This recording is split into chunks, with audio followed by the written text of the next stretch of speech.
name's Rochelle, and I haven't met hardly any of you yet, but I look forward to getting to know each other just a little bit.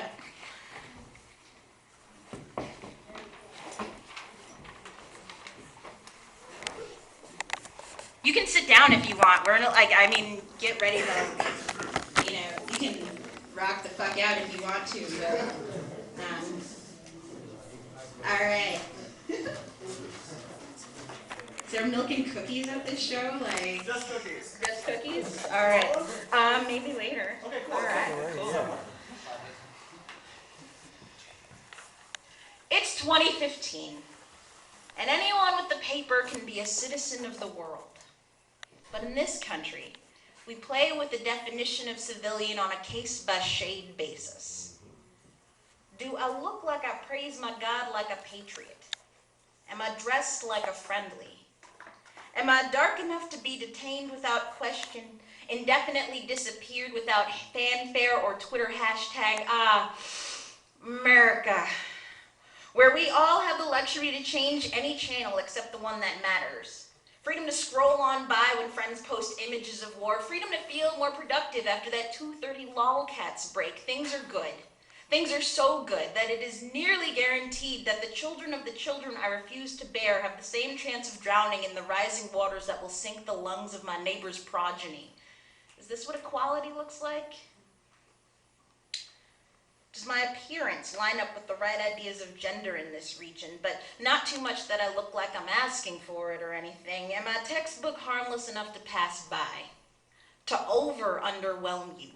Some non-feminine, non-woman, considered barely human even in the highest fashion I can afford, working twice as hard for 1/8 of the respect. Do I look weak enough to harass?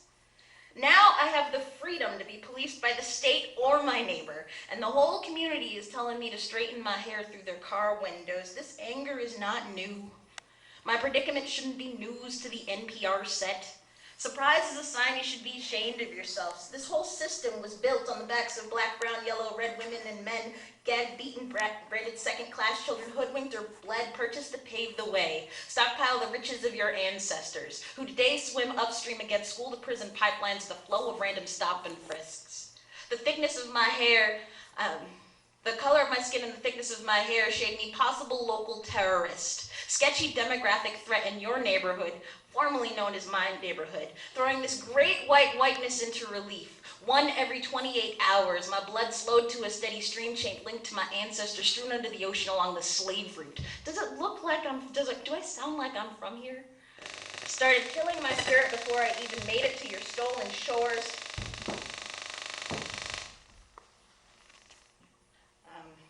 Yeah, I don't know what that was. Oh, that's my phone.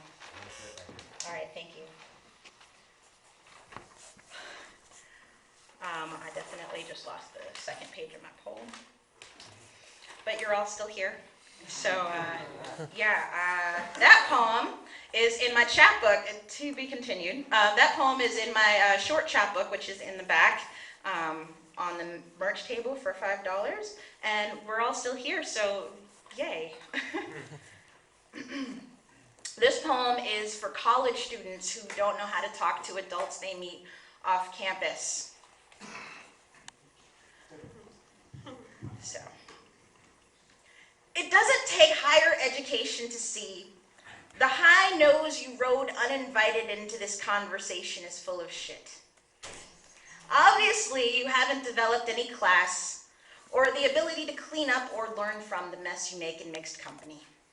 While you've been vocally mesmerized at my word choice and dexterity of what you must think was my code switching for your compliments, I don't know how you missed my eye roll at your implications. What must you think my natural vernacular consists of? I've got an armada of ships captained by well-read furies and politically aware sirens aimed at the place your bias is housed. A library of factual and lived evidence to counter the hot air powering the volume of your limited experience. Cannons of literature launching obvious allusions to my awareness of your condescension. Responses sail over your head. Start by looking me in the eye. Register my face. Don't you know that I see you?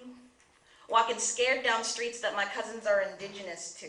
Signed a lease, ignorant of local history, uncomfortable with the neighborhood, until it looks like a commercial for Subaru.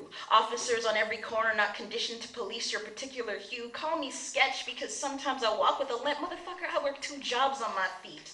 My mother worked 3. I take pride in the space that I make in the space, but I take pride in the grace that I make in the space between 2 small pay and smile during night class at your crass assumptions. I spent my whole life studying. You think your once over is thorough? Bitch, please. Do not test me. I spent my childhood doing the math. Teachers constantly underestimating what I'll amount to. Teachers constantly, classmates steeped in the belief I was beneath them. Boyfriends that never introduced me to parents. Prom dates that pity posed for no more than 1 picture. I learned how to read the map my own path would take if I trusted folks like you to hold the pen. How I would come to see myself if I let you position the mirrors already in my rear view.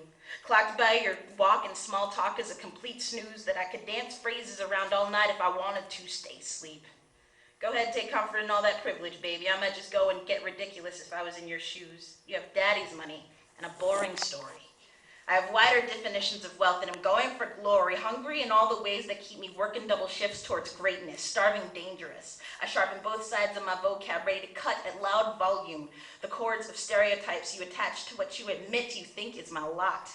Serving it to crowds of kids who might speak to co-workers with more respect next week, while you stay satisfied pawing the sides of your go-nowhere IKEA crate, wondering why everything tastes like community resentment and artisanal mayonnaise.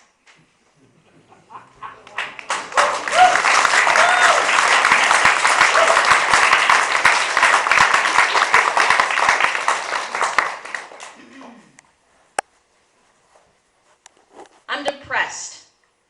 I work with my hands so I won't have to admit anything with my mouth. Gotta feed myself some way, even if my heart ain't in it. Can't live off of poetry or too absent love. Can't live off my stage presence. So I swagger to the time clock and hope for the best, because that's what grown folks do.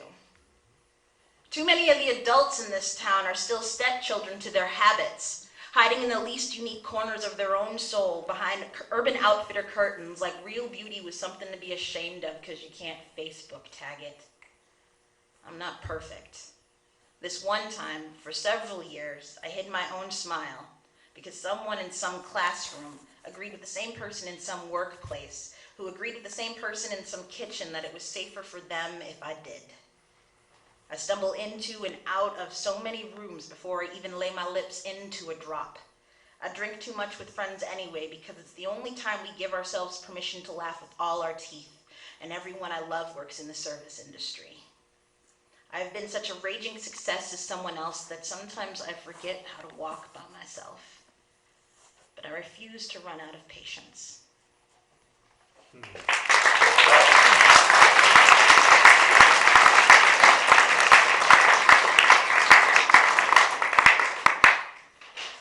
I bought this thing thinking, I was like, oh yes, it looks so professional.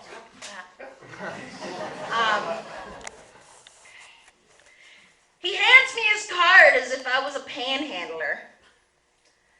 Throughout to this conversation, he was doing me some sort of charitable mercy. Smile all over his savior white face. I know that even in activist circles, we aren't the best at doing the whole kind to mankind thing, and I hesitate to heckle his quality Vistaprint. Pocket the starch and mercy kill the convo. I don't save anything. Shouldn't be so quick to discount, but people keep proving me right. Who am I in this town? Gradients of serious people and clowns all clamoring for the same promised land parking space of a stage.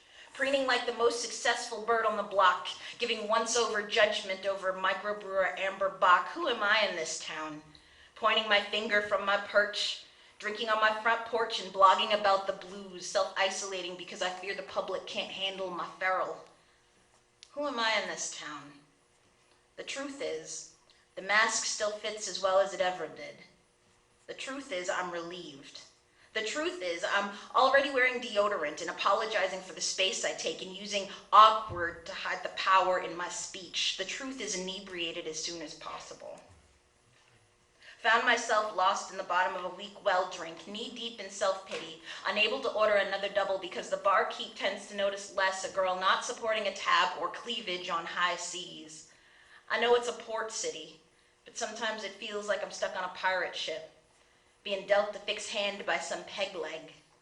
Luxury vomit off a side deck after last call, homesick confessions in the ears of seashells. When I drink, it's like a whisper in cursive, like crying in reverse, a controllable riot on snagging my smile. When I pass the sirens, they confuse for sea trash and take for one-night siren. I am so angry so often. Daily rough smoothing down my confusion, wearing away my shine every time I start to think I'm more confident I fit in better than I used to.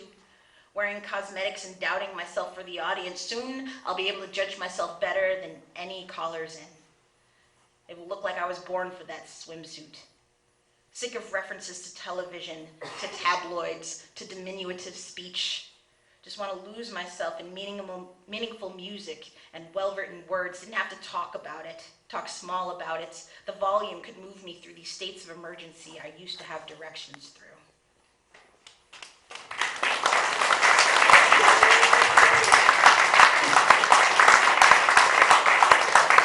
Y'all, I am so happy this is a sober show. This is fucking awesome. I'm like, give yourselves a fucking hand for coming together on like a Wednesday night and, you know, remembering stuff on Thursday. Awesome. Yeah, I've been sober for like a month now. It's been an interesting time. Just making the decision not to drink like every day. This is the rewrite. I believed when I got what I wanted, it would be just like everything I thought.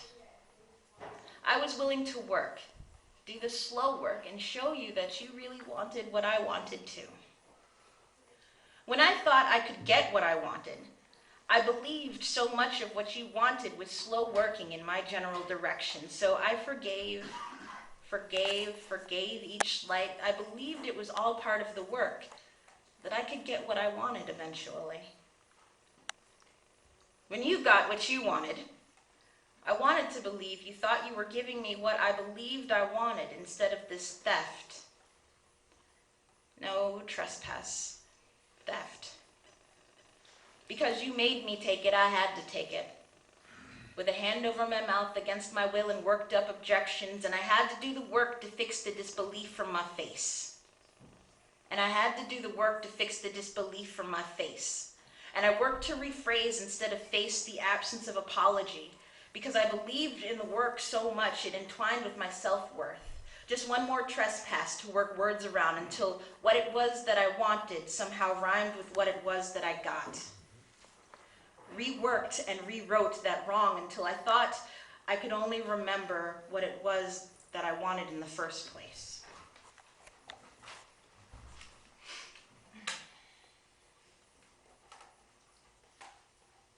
The dial tone.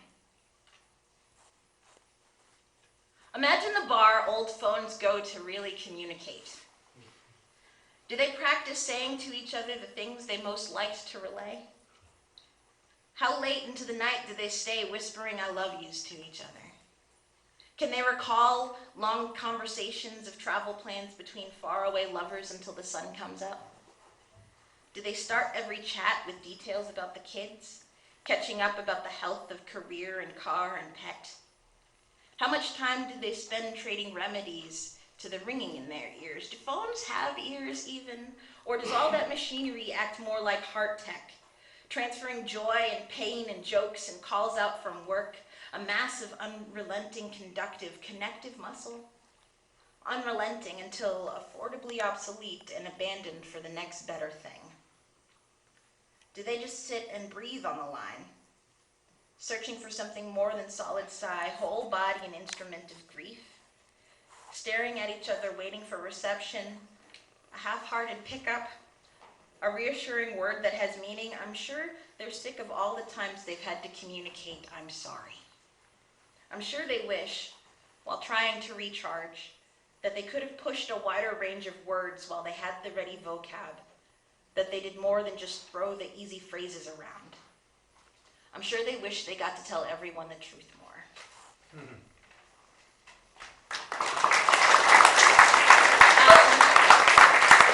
Right here, how much time do I have? I don't even know. Oh, I'm sorry. You want to do like you have maybe like 5 to 7 minutes? Sounds good, yes, awesome. Okay. All right. Yeah, this one's lighthearted, all right. I feel my stomach and spine jerk when I see them at the end of the street. My mind says I'm innocent, just minding my own business. Regardless of the beat on time in my headphones, this black body goes into auto-tune, knows just what to do when it knows that it's being policed. You ain't getting nothing, local war on terror enforcer. Benefit of the doubt, give you a smiley greeting. I'm still caught up on Rika Boyd, Adam Tatum, and 90% prison capacity. Yes, the heart in your chest beats just the same as mine, but it's nourished by the dollars paid to you by a state that is fed by the captive labor and contracted bloodshed of my brothers and sisters. I used to have a thing for handcuffs, until I viewed my body through a historical context, until a man with a badge on his chest and power lust in his eyes asked me why I was in this neighborhood. Inquisition in my own homework orbit. Apparently, I was too dark for this time of night. I hope that whatever neighbors made this call sleep easy at the swift response. Oppression. Hot, loaded, and ready. No wait time for the right neighborhoods. How am I to see the perspective of people who can't see me as human? Apparently, I can't speak the same language they dance around. To look through the eyes of men and women who don't feel safe until I'm locked up in chains, pardon me, skeptic, while you're viewing me suspect, can I breathe? Am I free to leave? Am I under arrest, or are you just holding my dignity hostage? Am I under arrest, or are you just holding my dignity hostage? Questioning my right to live in the same nice area while justice sleeps on the job. Keys to my high-rent kingdom falling from my hands over and over again. It could have been worse. It could have been worse. Tripping over the familiar frame, throw the door shut behind me. I could have been a queen or a carpenter in a past life, but could not do anything to commission or build a better wall between myself and the reality, hungry for my culture, dismissive of my liberty, and thirsty for my blood. Instead, there's coworkers with their lighthearted racism, regulars who don't bust tables on my shift, a room full of white hipsters reminding me of all the ways I don't fit, endless compliments on how well I speak, a circle of people waiting for me to dance first.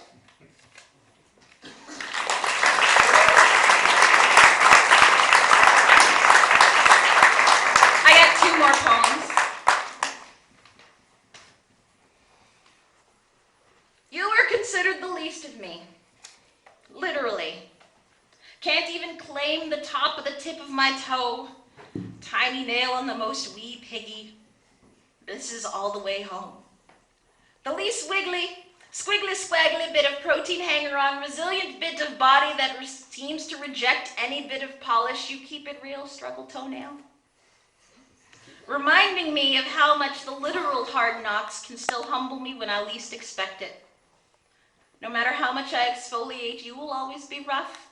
Handy back of leg itch handler.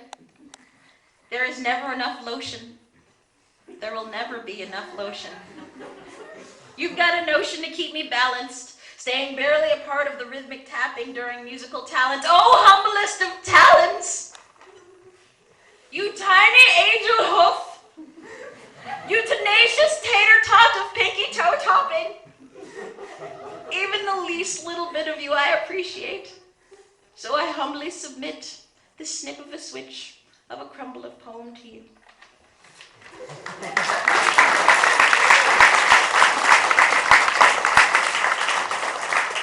And I wrote that poem because self-love matters, y'all.